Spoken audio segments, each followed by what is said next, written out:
अगर आप subconscious mind को जान ले तो आपके जीवन में मैजिक होगा, और ये मैजिक किसी के साथ भी हो सकते हैं। अगर हम ये समझ ले कि हमारा सबकॉन्शियस माइंड यानी हमारा अवचेतन मन कैसे काम करता है। अवचेतन मन में इतनी शक्तियां हैं जितना आप सपने में भी नहीं सोच सकते। क्या आपके मन में कभी ये सवाल आया है कि क्यों कोई इंसान सफल होता है और क्यों कोई असफल? क्यों कोई इंसान बहुत अमीर होता है और क्यों कोई गरीब?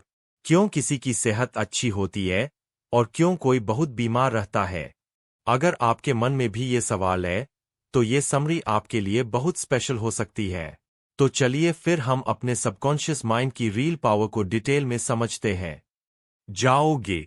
कल्पना कीजिए कि जो भी आप एक पेपर पे लिखेंगे वो काम आप आसानी से अपनी अवचेतन मन की शक्तियों से पूरा कर सकते हैं।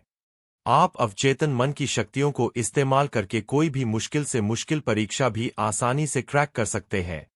अवचेतन मन आपका फोकस और प्रोडक्टिविटी दोनों बढ़ा देगा।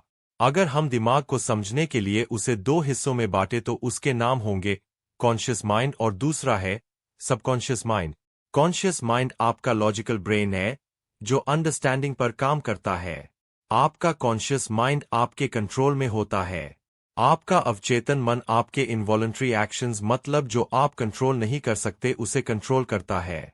कॉन्शियस माइंड के पास आपके ब्रेन की 10% पावर होती है और आपके सबकॉन्शियस माइंड के पास 90% पावर होती है। यही पे लोग गलती करते हैं। जो पढ़ाई में टॉपर होते हैं या बहुत सक्सेसफुल होते हैं, वो लोग कॉन्शियस माइंड और सबकॉन्शियस माइंड दोनों का इस्तेमाल करते हैं। यानी 100%। और जो पढ़ाई में और कैरियर लाइफ में कमजोर होते हैं, वो लोग सिर्फ कॉन्शियस माइंड को यूज करते हैं, जो होता है 10%। इसीलिए वो लोग सफल नहीं हो पाते। हम आपको सरल भाषा में समझाते हैं। हमारे जीवन में दो टाइप के वर्ल्ड होते हैं, एक भीतर की दुनिया और एक बाहरी दुनिया। भीतर की दुनिया उसे कहते हैं जो हम दिन रात सोचते हैं। हमारे मन में लड़ाई शुरू रहती है। हम सोचते कुछ और है और करते कुछ और। हम सबने ये नोटिस किया होगा कि कोई नया गाना रिलीज होते ही आप उसे बार बार सुनते हैं और वो गाना आपके दिमाग में कई दिन तक चलता रहता है। आप उसे मन में गुनगुनाना शुरू कर देते हैं।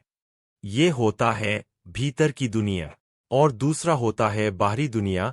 बाहरी दुनिया में आपके दोस्त, परिवार, स्कूल आते हैं और बहुत से लोग बाहरी दुनिया को देखकर रिएक्ट करते हैं। ये मेरे साथ ही क्यों होता है? मुझे प्रमोशन क्यों नहीं मिला? मेरी तो किस्मत ही खराब है। और बहुत कुछ। और जो लोग अपने भीतर की दुनिया और बाहरी दुनिया को समझकर उसे अपने हिसाब से कंट्रोल करते हैं, वो लोग जीवन में सफल होते हैं। वो लोग सातवें आसमान पर होते हैं और अपने जीवन के किंग होते हैं। जब तक आपको नींद नहीं आ जाती और अगले दिन आप निरीक्षण करोगे कि जो संदेश आपने कल रात पिछले 5 मिनट में डाला था वही संदेश आपके दिमाग में दिन भर घूम रहा है। बहुत लोग पूछते हैं कि ये विजुअलाइज क्यों करना है? विजुअलाइजेशन से क्या होता है? तो आपका सवाल सही है।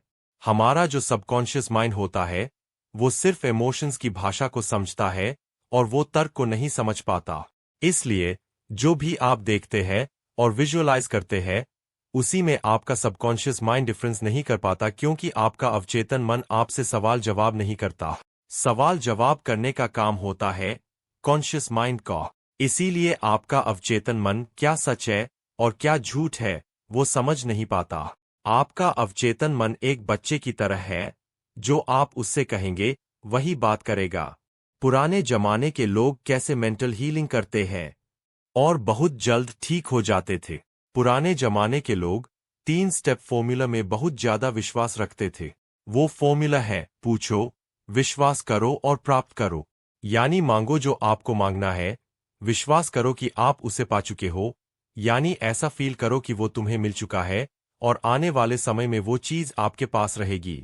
आप सोचोगे ये कितना सिंपल है कहना, मांगो, विश्वास करो और फिर तुम्हें मिलेगा। हमने आपको मिरेकल मैन के बारे में बताया था जो प्लेन क्रैश होने पर भी बच गए। तो उस आदमी ने जैसे अपने सबकॉन्शियस माइंड को यूज किया था, उस तरीके से इस 3 स्टेप फॉर्मूला में भी आपको एक थॉट और विजुअलाइजेशन पर फोकस करना है। ये चीज एक दिन में नहीं होगी। जब तक आप आपके अवचेतन मन तक वो बात नहीं पहुंच जाती जो आप चाहते हैं कि पूरी हो, तब तक वो चीज पूरी नहीं हो सकती। अब हम मेंटल हीलिंग के नए टेक्निक्स के बारे में जानेंगे। अनुपस्थित उपचार, एब्सेंट ट्रीटमेंट का अर्थ। एक औरत लॉस एंजलिस में रहती थी और वो कोरोनरी थ्रोम्बोसिस से पीड़ित थी। वो जेल में मरना नहीं चाहती थी, इसलिए उसने प्रार्थना की, मैं जहां भी हूं, मेरी मां की सारी दुआएं मेरे साथ है। मेरी मां मेरे साथ है, और जब तक मेरी मां मेरे साथ है, मैं कभी भी बीमार नहीं पड़ सकती। जैसी उस औरत की बॉडी थी, वो उसके विचारों का प्रतिबिंब था। उस औरत ने बोला, मुझे पता है, अगर मैं अपने मन के विचारों को बता दूं, तो मेरी सेहत भी अपने आप ठीक होना शुरू हो जाएगी। और कुछ हफ्ते बाद, वो औरत ठीक हो गई। और ऐसी ठीक हुई मानो उसे कोई बीमारी कभी थी ही नहीं। आप अगर अपनी मां को भगवान मानते हैं, तो आपके अवचेतन मन, सबकॉन्शियस माइंड, के लिए आपकी मां भगवान है, जो आपके सारी परेशानियां दूर कर देती है। अपनी मां के पास हम कंप्लीट महसूस करते हैं, और आप भी इसी तरह आपके विश्वास बना सकते हैं। अवचेतन मन की गतिज क्रिया, किनेटिक एक्शन, को मुक्त करना। आपने ऑरा क्लीनिंग के बारे में सुना ही होगा। अगर नहीं सुना तो कोई बात नहीं, इसको ध्यान से समझिए। ऑरा क्लीनिंग एक प्रोसेस होता है, जिसमें आपकी सारी नेगेटिव फीलिंग्स को बाहर निकाला जाता है, सिर्फ प्रार्थना करके और हाथ को पूरी बॉडी पर घुमाकर।